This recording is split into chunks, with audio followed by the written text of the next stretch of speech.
Hola amigas, hola amigos, gracias por estar una vez más en sintonía de nuestra plataforma La Mesa Redonda.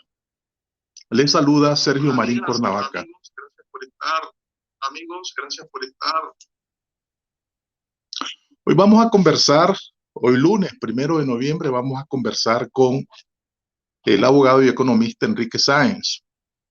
Vamos a abordar algunos tópicos, diferentes tópicos sobre la política nacional, pero sobre todo la carestía de la vida, que es un tema recurrente en Nicaragua. Vamos a darle la más cordial bienvenida a Enrique. Enrique, ¿qué tal? ¿Cómo estás? Un gusto tenerte nuevamente en nuestro programa. Bueno, muchísimas gracias por la invitación. Realmente había pasado ya tiempo. Me alegra mucho que hayas recuperado tu salud. Un saludo a la audiencia de la Mesa Redonda y aquí estamos. Gracias, Enrique, por tus palabras. ¿Podrá Daniel Ortega, después de su farsa electoral de este próximo domingo, mejorar la situación de la condición de vida de los nicaragüenses? Un tanque de gas cuesta 500 córdobas, la tarifa de la energía eléctrica anda en la estratosfera, el desempleo se ha agudizado, el salario no da para cubrir la canasta básica. Sin embargo, en su afán propagandístico, ha venido diciendo que él ha hecho carreteras, ha construido hospitales, ha construido escuelas. Hablemos sobre eso, Enrique. Bienvenido nuevamente. Tenés la palabra. Sí, yo creo que realmente de este tema y de estos temas es de lo que deberíamos de estar hablando todos los días. Bueno, en este momento está el tema de la pantomima electoral y se explica, pero esto tiene que ver con la angustia, los desvelos de la gente de todos los días, ¿verdad? Con los frijoles que te comes y no te comes. Y nosotros, en general, creo que más bien nos inclinamos por debatir y concentrar la agenda en los temas políticos y separarnos de lo que tiene que ver con lo que vive la gente día a día. Entonces, efectivamente, Ortega y sus voceros y sus medios de comunicación en los últimos meses han adoptado como un eje de su propaganda que hay una recuperación vigorosa de la economía. Y lo que es peor es que algunos medios de comunicación independientes repiten este tipo de cifras sin escarbar qué es lo que hay detrás.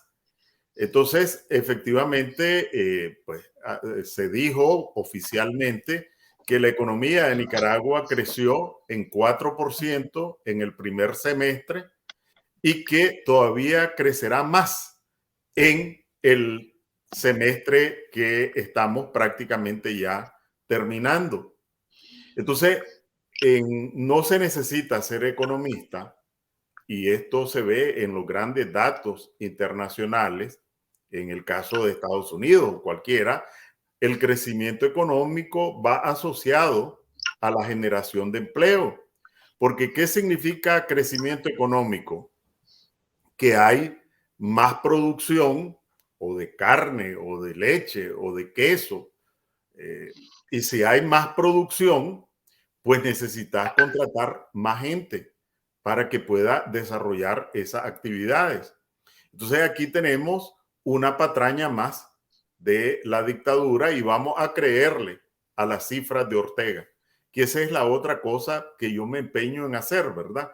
No ando inventando cifras, no ando diciendo yo calculé esto, de acuerdo con mis estimaciones son estas, no. Ni siquiera me pongo a cuestionar, aunque podría, las cifras del gobierno, sino que utilizo las mismas cifras. ¿Y qué es lo que dicen las cifras? Bueno, si hablamos del primer semestre, en términos de generación de empleo, el INIDE, que es la institución oficial de estadísticas del gobierno, dice que en este primer semestre el subempleo en Nicaragua creció. ¿Y qué cosa es subempleo. Subempleo es la persona que trabaja un día sí, un día no, porque no encuentra trabajo. Y entonces que ahora hace un rumbo aquí, que mañana hace un rumbo allá, que mañana le dieron oportunidad aquí, no tiene empleo fijo, como decimos en Nicaragua. Y la otra característica del subempleo es que no gana ni siquiera el salario mínimo. Esos son los subempleados. ¿Y qué es lo que dice el INIDE? El INIDE, y cualquiera puede ir a ver el informe del INIDE si lo busca, que el 45% de la población laboral nicaragüense, estos son más de 1.500.000 nicaragüenses, se encuentran en condición de subempleo. Pero, ¿qué más dice el INIDE?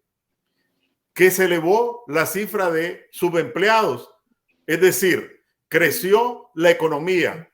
Le creemos, creció la economía. Pero ¿cómo es eso? Que creció la economía, pero también creció el sufrimiento de la gente, los que se encuentran en condición de subempleo.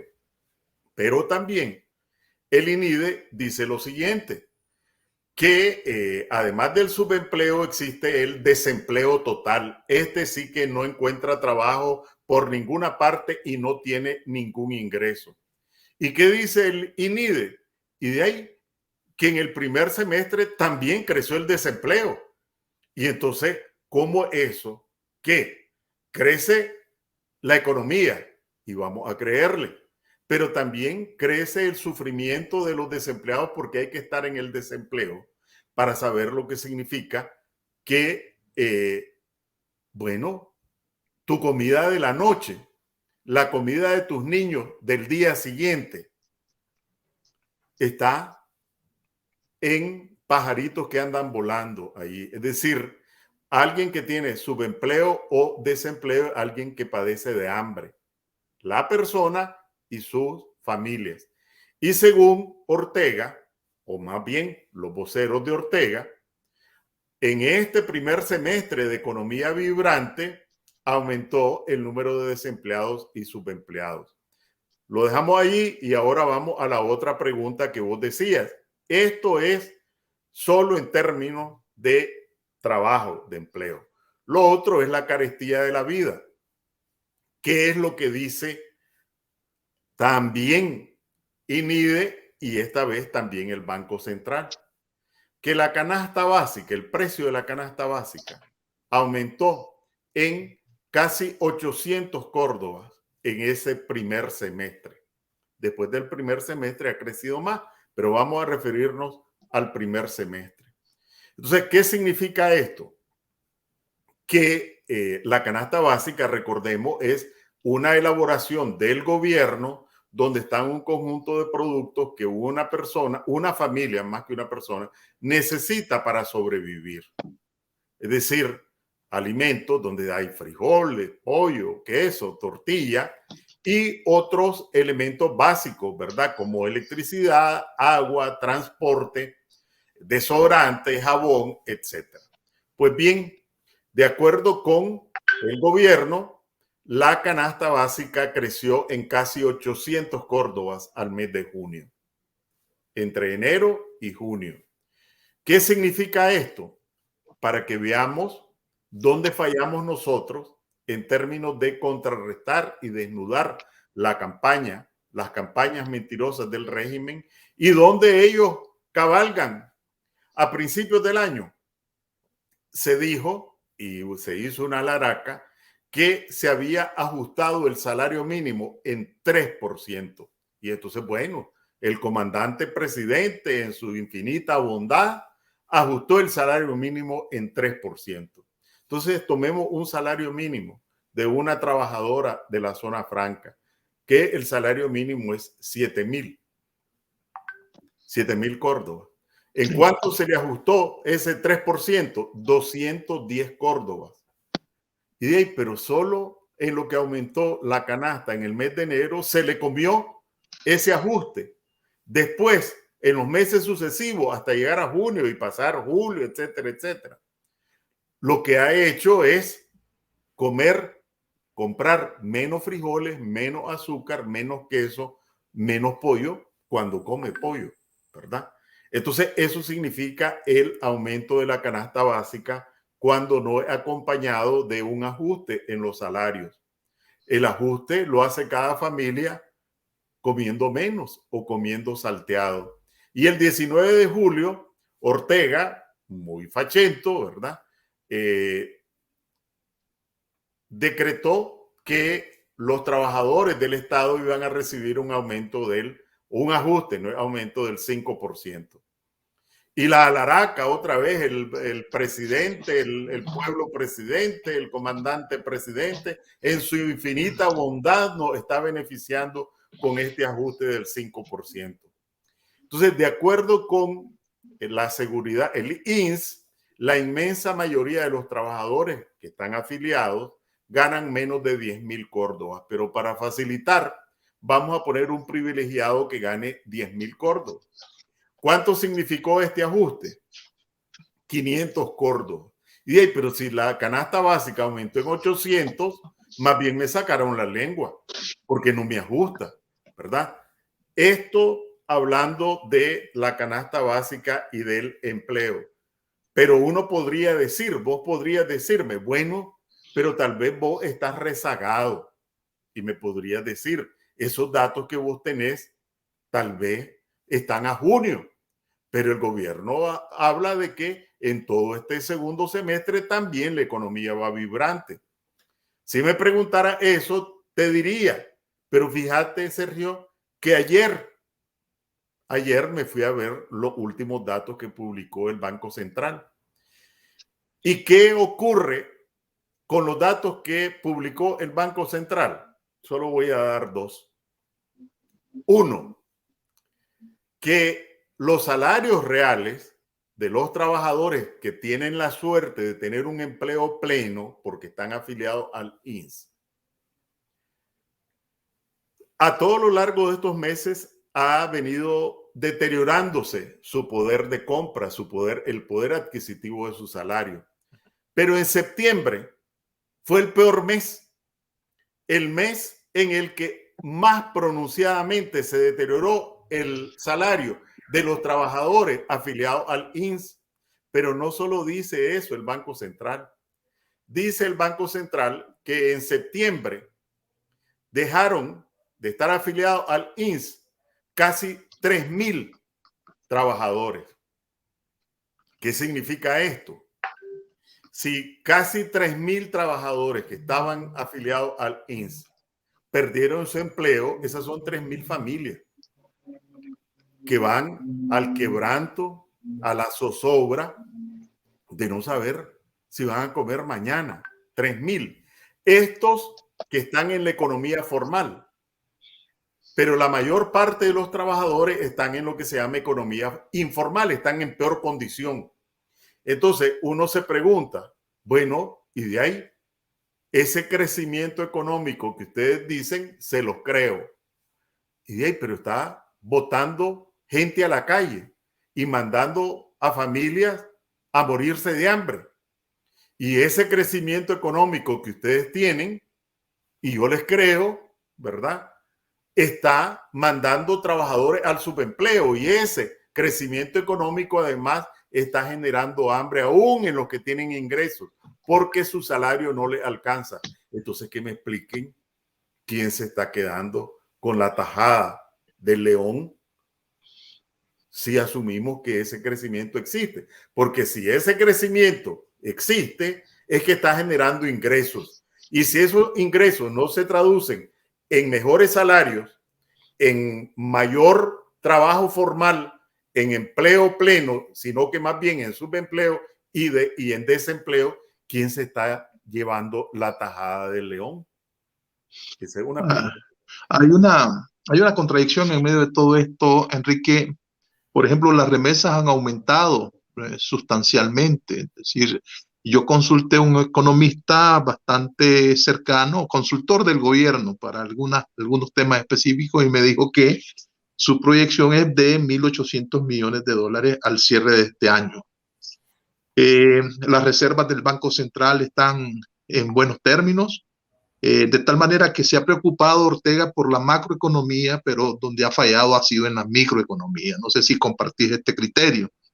Y lo Sí, otro, la otra pregunta que te voy a dejar planteada es, bueno, la farsa electoral está en su última etapa. El domingo el pueblo de Nicaragua ya se ha manifestado. Estoy viendo los datos de la última encuesta de Citgalo, donde dice que el 65% de los nicaragüenses votaría por los aspirantes presidenciales secuestrados que están presos. Y este es el dato interesante, el 76% considera que la reelección de Ortega carece de total legitimidad. Con esta información, ¿qué le depara a Daniel Ortega? ¿Qué puede ofrecer Daniel Ortega después del 7 de noviembre, Enrique? sí, antes de pasar a eso, a esa segunda parte, a mí me gustaría responder a la pregunta que me hice. ¿Quién se queda con la tajada del león? ¿Cómo eso de que hay crecimiento económico, pero hay menos trabajo y menores salarios y más alto el costo de la vida? Solo voy a poner un ejemplo. El oro se ha transformado en el producto estrella de la economía de Nicaragua. Supera como primer producto de exportación a los productos tradicionales como el El café y café, la la carne. carne. Entonces, en el 2020 a la cabeza estuvo el oro, el producto estrella. Pero cuando uno escarba qué hay detrás de esto, resulta que como resultado de principalmente de la pandemia, pero de otros factores también, la onza, una onza de oro, subió en $500. Una onza de oro subió en $500. Usted multiplique por la cantidad de onzas de oro que se exporta y le van a dar más de 200 millones de dólares. Esa es una ganancia que le queda a quién. Uno podría preguntarse, bueno, como la minería significa deterioro ambiental, etcétera, etcétera, seguramente el Estado está percibiendo cuantiosos recursos como resultado de ese boom del oro. Pero resulta de que están llenos de privilegios y de exoneraciones fiscales, entonces no es el Estado. Y entonces uno se pregunta, bueno, seguramente con esta expansión han creado miles y miles de empleos. Y entonces uno se encuentra con que cuántos trabajan, cuántos afiliados hay en el caso de las minas, alrededor de 5,000. Aproximadamente el medio, ni siquiera el 1% de los afiliados al INS. Y en los últimos 2 años contrataron a 300 trabajadores. Es decir, nada, nada, tomando en cuenta que solo en la zona franca hay 100 y pico de mil trabajadores y trabajadoras. Y entonces uno dice, pero seguramente parte de este boom y de estos ingresos lo están redistribuyendo en mejores salarios. Y entonces uno se va al Banco Central y se encuentra con la aberración que a la par del boom, del aumento de los precios y esto del producto estrella, el oro, los salarios reales de los trabajadores de las minas disminuyeron, según el Banco Central. Entonces, estas exportaciones de oro espectaculares inflan las estadísticas. Como son exportaciones, entonces aparece reflejado en las exportaciones y en consecuencia crecimiento económico y también en las cuentas nacionales, en las reservas. Pero resulta de que eso nada tiene que ver con el resto del país o que casi con el país entero, porque buena parte de estas minas están en manos de empresas extranjeras que lo que hacen es repatriar sus utilidades y sus socios de las coimas locales. O sea, nada tiene que ver con Nicaragua. Eso para poner un ejemplo, pues que no es un ejemplo menor. No agarré, qué sé yo, a la artesanía. Estoy agarrando el producto estrella para explicar cómo es que funciona esto. Pero además, producto de la pandemia, también tengo entendido, confírmame esto, que los precios, por ejemplo, del café están en buenos términos a nivel internacional, casi $200 por quintal. Y entonces eso hace una proyección interesante para las estadísticas, no para las condiciones de vida de los nicaragüenses. Exactamente, ahí ha habido un repunte de algunos precios internacionales, pero el problema aquí es que el modelo, y esto tenemos, porque hay todavía quienes andan con el San Benito de que el comunista de Daniel Ortega, el gobierno izquierdista de Daniel Ortega, bastante, o por ignorancia, por falta de información, ¿verdad? Pero Ortega lo que entronizó en Nicaragua junto con su poder es un modelo de capitalismo salvaje, ¿verdad? En el que unos pocos, los dueños de la electricidad, donde están ellos, los dueños del negocio del combustible, donde también están ellos, los dueños del oro, donde también están ellos, los dueños de los mataderos, no los ganaderos, los dueños de los mataderos, donde también hay otros grupos, esos son los que se quedan con la tajada de león. Por ese modelo, por mucho que le eches en términos de cifras macroeconómicas, por mucho que le eches en términos de cifras estadísticas, cuando te sale de la licuadora, pues no va nada No derrama. ni en términos de empleo, ni de salario. Y cuando estoy diciendo para la gente, no me estoy refiriendo solo a los trabajadores, porque si perdieron su empleo 3,000 trabajadores, de acuerdo al Banco Central, solo en septiembre, los afiliados al INS, esto significa que hubo empresas medianas, pequeñas o tal vez grandes que o cerraron, quebraron o redujeron su actividad. En consecuencia, también el sector empresarial, no me refiero a la cúpula, el sector empresarial también recibe el impacto de esto, no solo los trabajadores. Que entremos a la segunda parte de la pregunta que te dejé formulada.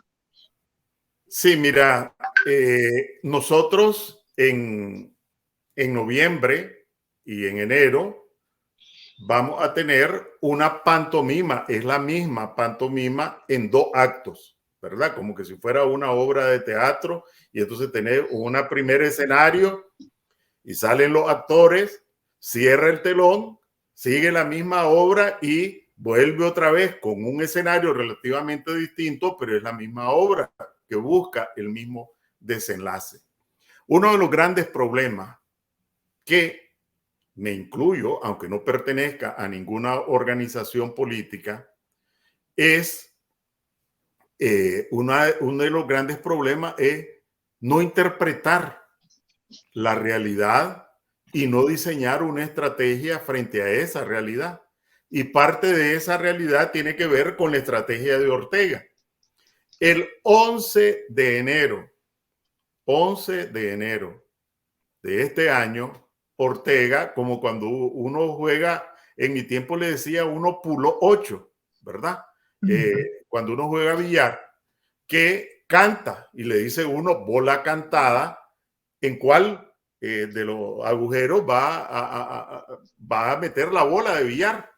Entonces Ortega, en su discurso del 11 de enero, dio por descartado ya lo que iba a pasar en noviembre. Dejó clara que eso estaba ya resuelto. Y doy un paso atrás, ¿verdad? Con que a veces, realmente, o muchas veces, no atendemos. Ortega, desde el último trimestre del año pasado, ¿qué hizo? El último trimestre del año pasado. Impuso la ley de agentes extranjeros, porque se inspiró y la impuso. Impuso la reforma constitucional que supone elevar la pena máxima a prisión perpetua. Impuso la ley de ciberdelitos. Impuso la reforma al Código Procesal Penal, mediante la cual, en lugar de estar detenido 48 horas como era antes, pasa a 90 días, 3 meses, sin que te abran juicio. Desde entonces Ortega, y hablando de billar, se estaba prepiando, ¿verdad? Se estaba prepiando solo para el tema electoral. No, no solo para el tema electoral, porque el 11 de enero, después que ya había aprobado esas leyes, dijo que después de noviembre iba a llamar, por supuesto, daba por descontado que él se iba a proclamar en las elecciones, iba a llamar a un diálogo nacional, a un acuerdo nacional, para llegar a un acuerdo nacional que restableciera, y dijo casi literal, en las nuevas circunstancias, la alianza que fue tan exitosa antes del 2018. Lo cantó el volado, como se dice en Villar, desde enero. Bueno, las organizaciones políticas pasaron allí, pues que candidato aquí, que candidato allá, que alianza aquí, que unidad allá, que desunión aquí, que personalidad jurídica allá, que etcétera, ¿verdad? Pero ya Ortega tenía su cuadro rayado, ¿verdad? Entonces, Ortega, sí, esta información que ahora sale en Sid Gallup, y esto tampoco lo podemos subestimar, estos datos los sabe Ortega porque manda a hacer encuestas semana a semana, ¿verdad? Lo sabía Ortega desde antes. Y él venía preparando para dejar una ranura estrechísima. Pero como está con el síndrome de las elecciones del 90 y como las cifras le venían saliendo del mismo modo, resolvió patear la mesa y eliminar la ranura. Por el temor de que por muy estrecha, por muy reducida que fuera la ranura, por ahí pudiera volcarse toda esta rechazo a su régimen. Entonces, bueno, vinieron los encarcelamientos, la cancelación de personalidades jurídicas y ahora tiene esta obra en 2 actos. Pantomima 1, 7 de noviembre. ¿Cuál va a ser el cierre del 7 de noviembre? Los sirvientes de Ortega que van a salir en la noche o en la mañana del 8 con un acta diciendo que como nunca votó un número de nicaragüenses y que no se puede comparar en la historia electoral de Nicaragua. Resonante. Y que Ortega recibió un número de votos como nunca había recibido. Así va a cerrar el primer acto de esta obra, esta pantomima. Y el segundo acto, incluso ya lo puedo, hasta te puedo decir el discurso de Ortega, ¿verdad? Y aquí tenemos a representantes ecuménicos, un pueblo religioso, un pueblo católico, y tenemos evangélicos y tenemos al reverendo no sé cuánto, ¿verdad? Un sacerdote. Pero también tenemos a las fuerzas legalmente constituidas, democráticas, que quieren la paz, la concordia, que participaron en las elecciones y que están representados en la Asamblea Nacional. Pero también tenemos a las fuerzas vivas de la nación, los sindicatos, los jóvenes, las mujeres que están organizadas y que participan en la construcción de la nueva Nicaragua. Y aquí tenemos también nicaragüenses, buenos nicaragüenses de la sociedad civil, profesionales, etcétera. Y entonces va a aparecer un Jarquín, un Bolaño, un otro ahí de Melende, un Melende, ¿verdad? Etcétera. Y no nos asustemos, ¿verdad? Nicaragüenses que han rectificado, que estuvieron en oposición, que fueron seducidos por cantos de sirena, pero que ahora están comprometidos con la paz, la democracia, etc. Y va a sacar una figura que estuvo en UNAP, una figura que estuvo en C por L, una figura que estuvo en la coalición, y después, 15 días después, aquí está el acuerdo nacional. Y entonces, señores de la comunidad internacional, de la OEA, de la Unión Europea, de Estados Unidos, ustedes hablan de democracia. Aquí está la democracia que se expresó el 7 de noviembre y que se ratifica con toda la fuerza, las verdaderas fuerzas que están comprometidas con el desarrollo, la paz y el bienestar de los nicaragüenses. Y ahí va a terminar la segunda pantomima de Ortega. La pregunta que hago es, ¿y nosotros nos vamos a quedar cruzados de brazos sabiendo que eso es lo que viene? Vamos a entrar otra vez así como entramos después que Ortega cantó lo que iba a pasar en noviembre, las disputas por diputaciones, por candidaturas, por esto, por el otro. Ahora que viene la pantomima del diálogo, ¿qué es lo que vamos a hacer? Ok, esa pregunta es la que nos hemos venido haciendo en este programa a lo largo de mucho tiempo, ya usted consta. El problema es cómo se perciben estas realidades. Y por otro lado, la gente, con base a estos números de esta encuesta, ya sabe precisamente cómo se ha armado este teatro. Mayoritariamente la gente lo sabe. Y lo saben también los seguidores de Ortega, porque Ortega ha venido perdiendo su propia base.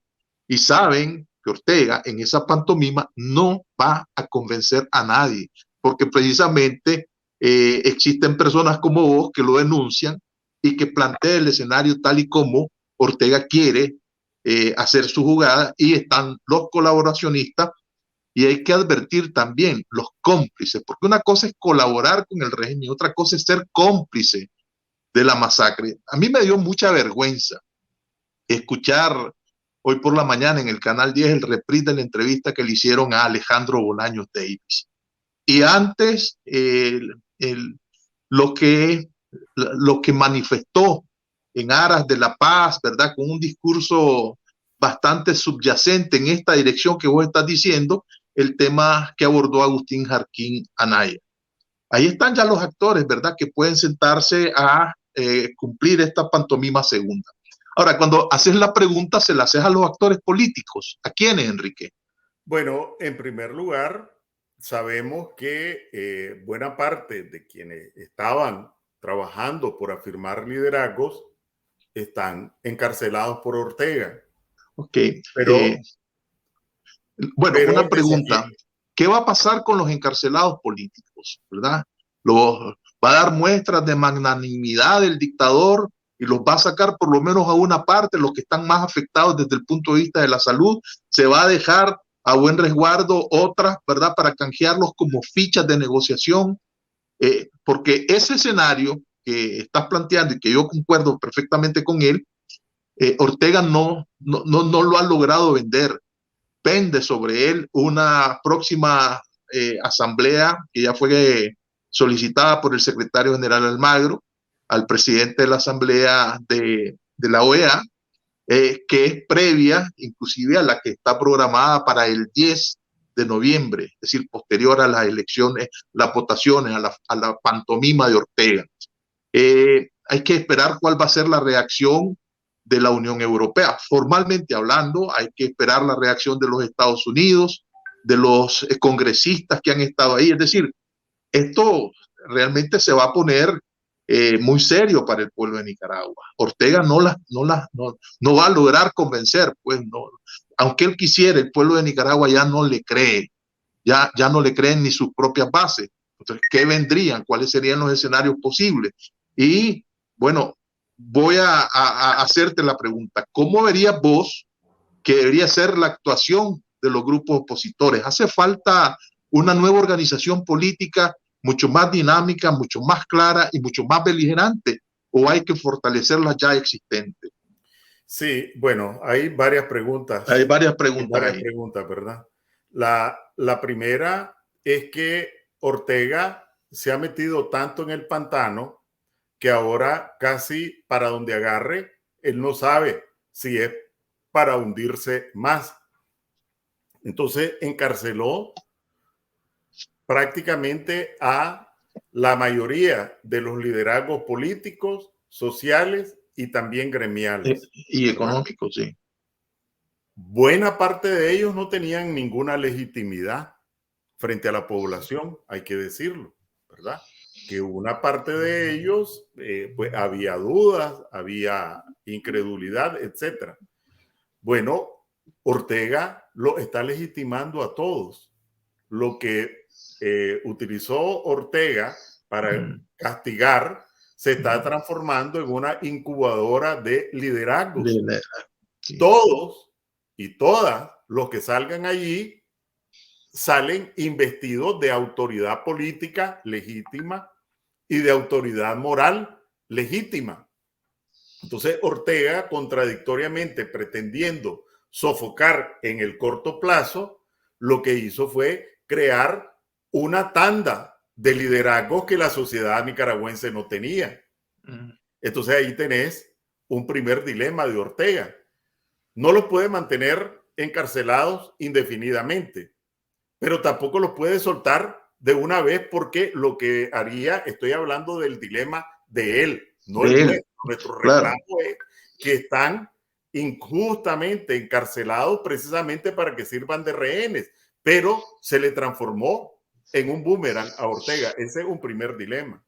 Un segundo dilema: Ortega pues impuso los 90 días, la ley de ciberdelito, etcétera, etcétera.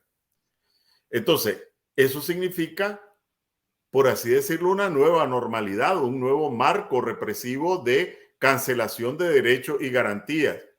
¿Eso puede prolongarlo indefinidamente? No, no puede prolongarlo indefinidamente, sin afectar, sin seguir profundizando la crisis económica. Pero si abre la faja, toda la oposición que hay se desborda. Entonces, ¿cómo quiero aterrizar esto? Primero, que Ortega, con su pantomima de noviembre, no resuelve la crisis política. Si no resuelve, y ya está visto y dicho, el aislamiento internacional. Si no resuelve la crisis política ni el aislamiento internacional, no resuelve la crisis económica real. Si no resuelve la crisis económica real, pues tampoco resuelve los problemas del desempleo, de la carestía de la vida y del subempleo. Si no resuelve estos problemas, va a seguir perdiendo la poca base de sustentación que le queda. Entonces, cuando hay quienes dicen, bueno, Ortega se va a salir con la suya en noviembre y vamos a tener que aguantar 5 años más, absolutamente falso. Esta crisis política, internacional, económica, social y el socavamiento de sus bases no puede aguantar 5 años. Y allí viene, o sea, va a reventar más temprano o más tarde. Y el más tarde no es 5 años, es antes. Y ahí viene la otra pregunta: ¿qué corresponde hacer? Yo creo que hay varias cosas que hacer. Por supuesto, lo menos que podemos hacer, creo yo, es esperar que caiga el maná del cielo y que la comunidad internacional nos resuelva el problema. La comunidad internacional no nos va a resolver el problema. Es un factor que ha ayudado, muy importante, que va a seguir, pero que es complementario a lo que nosotros, los nicaragüenses, hagamos. Y quienes tienen la mayor cuota de responsabilidad son las organizaciones y los liderazgos que están en libertad, aunque sea en el exilio.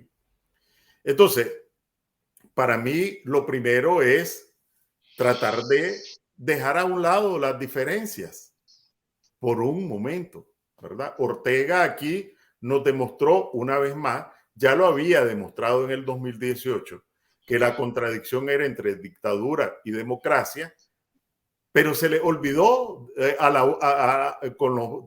cuando empezaron a sonar las campanillas de las elecciones, entonces se olvidó de que la contradicción era entre dictadura y democracia y trasladaron las contradicciones al seno de la oposición los mismos opositores. Ahora Ortega, con esta embestida, nos está demostrando otra vez: no sean brutos, la contradicción es entre dictadura y democracia. Ya si no aprendemos en esta, pues simplemente ya no vamos a aprender. Creo que se ha dado un paso en la dirección correcta, porque 100, 150, 120, 98 grupos han manifestado su rechazo.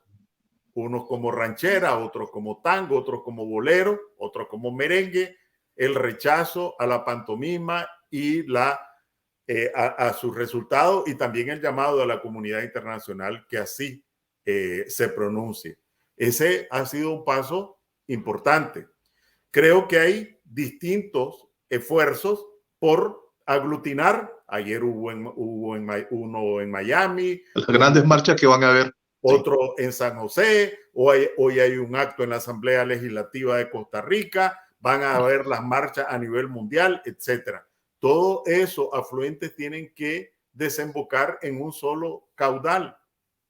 El asunto es que allí, y me preguntaste a nivel personal y tengo que decirlo así, creo que tenemos que ir a un solo caudal alrededor de un objetivo estratégico, un plan de acción estratégico, ¿verdad? Que así como se acuerda, tenemos el consenso sobre los prisioneros políticos, el consenso sobre la ilegitimidad del proceso, tenemos que construir el consenso sobre la pantomima del diálogo de Ortega y un consenso más amplio, pero creo que en simultáneo y no es excluyente, tenemos que trabajar en la configuración de una fuerza política, ¿verdad?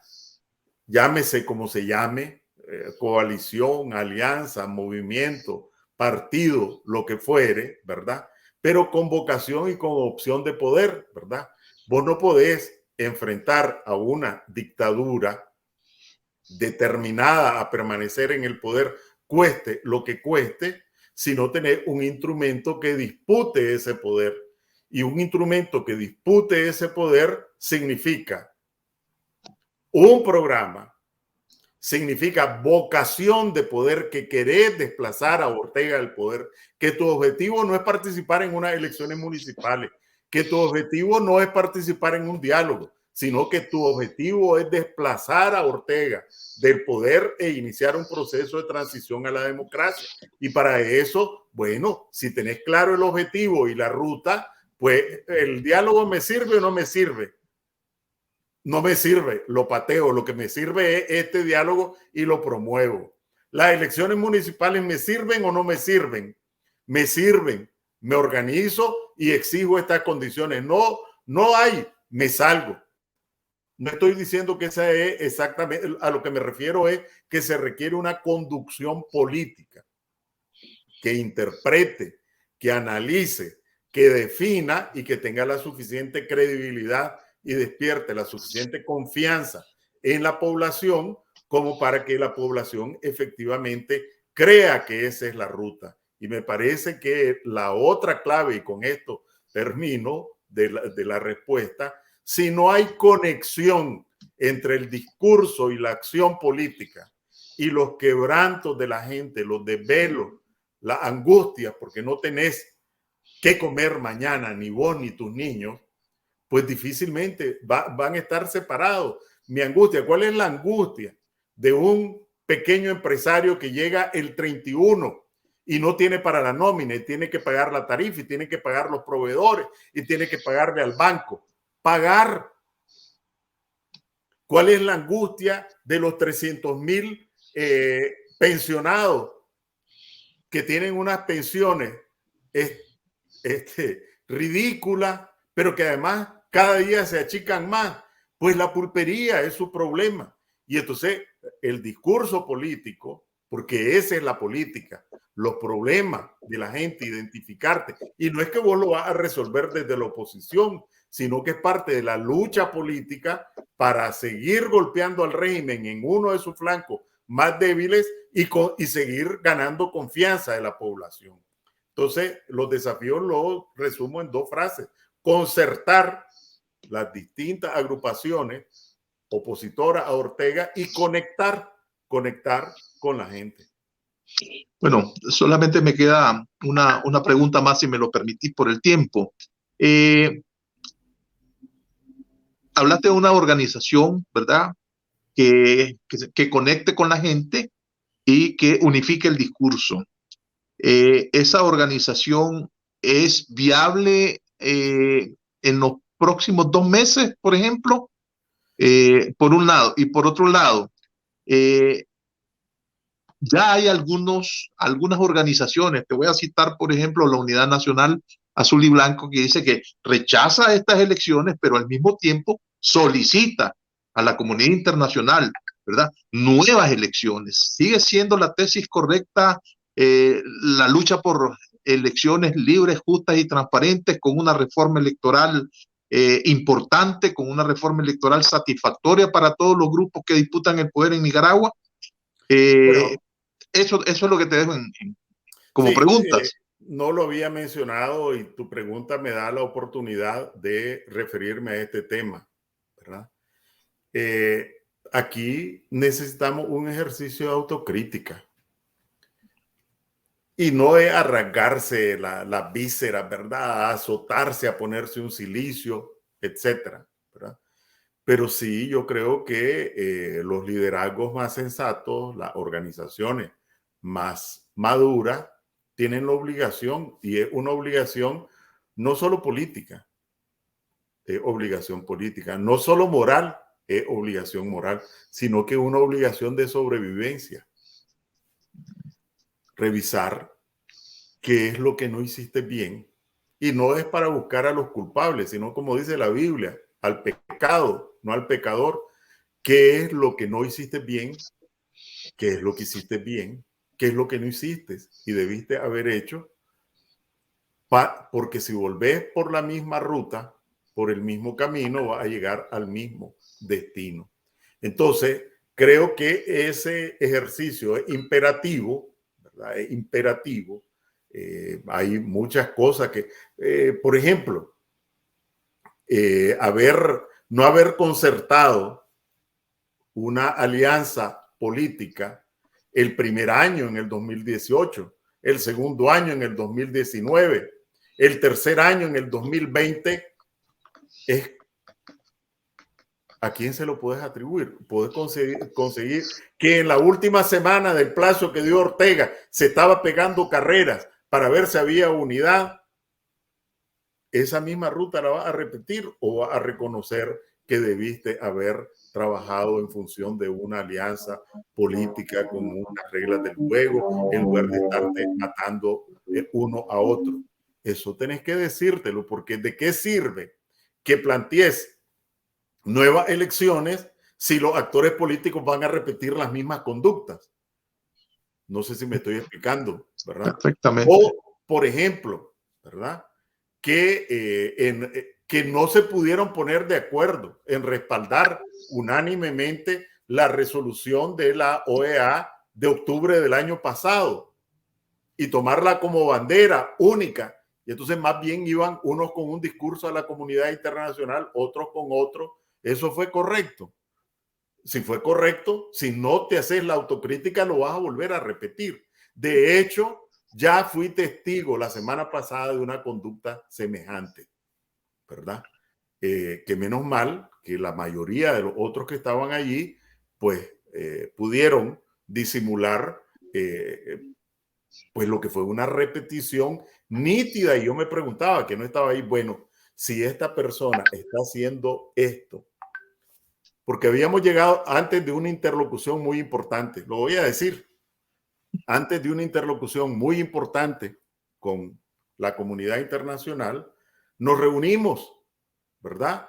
Porque era a título personal, no era como organizaciones, para concertar un mensaje que partíamos de la base que era que ya lo compartíamos, pero ¿cómo lo íbamos a expresar? Y entonces una persona se refirió al tema del diálogo. Y entonces todos los demás, pues, se manifestaron en el sentido de que era un contrasentido, que estábamos demandando la ilegitimidad y un mes después íbamos a estar reivindicando la legitimidad. Y entonces llegamos a un acuerdo de que si no había consenso no lo planteáramos. En la primera oportunidad, y que íbamos a título personal, que no nos podíamos arrogar la representación de nadie. Entonces, en la primera oportunidad, habló a nombre de su organización y para decir exactamente lo que habíamos dicho que no íbamos a decir. Y entonces, tenía una cierta figuración esta persona, ¿verdad? En los diálogos. Y entonces yo me dije, bueno, si en estas condiciones tiene esta conducta, quiere decir que esta conducta era legítima en todo el proceso anterior. Y si la tiene hoy, la va a tener mañana. ¿Solo será esta persona o es una carga que la tenemos como una corona de espinas en nuestra cabeza? Entonces, siento que no basta lo que le digamos a los otros.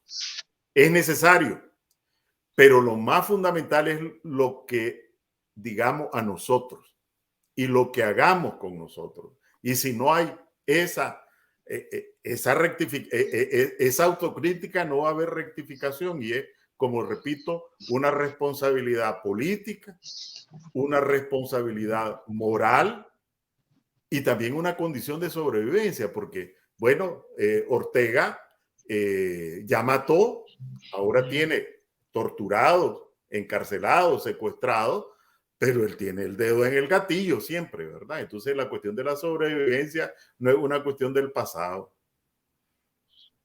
Muchas gracias, Enrique. Ha sido sumamente claro. Ojalá los actores políticos comenten, ¿verdad? Perciban esto que estás diciendo y se rectifique. Me parece correcta este tema de la concertación y de la conexión con la gente. Gracias, Enrique, por tu tiempo. Espero tenerte la próxima semana acá para que sigamos abordando este tipo de temas. Gracias, Enrique. Gracias. Gracias a la audiencia, igualmente.